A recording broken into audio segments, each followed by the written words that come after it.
రవి శుక్రుడు చతుర్థంలో బుధుడు శుభ ఫలితాలు సాధించడానికి యోగ్యమైన కాలము.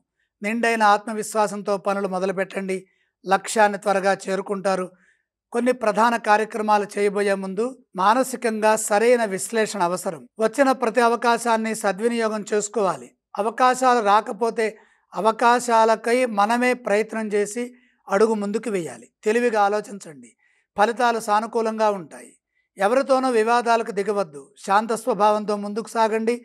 ఉద్యోగంలో అశ్రద్ధ లేకుండా పనిచేయండి. శ్రద్ధతో పనిచేస్తే ఉత్తమ ఫలితాలు ఉంటాయి. ఎందుకంటే తృతీయంలో సూర్యుడున్నాడు.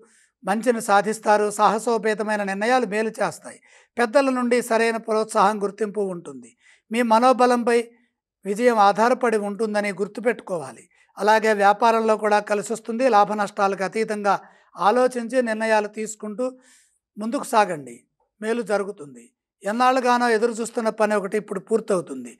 గృహ వాహనాది యోగాలు కలిసి వస్తాయి. లక్ష్మీ కటాక్షం శుభప్రదంగా ఉన్నది.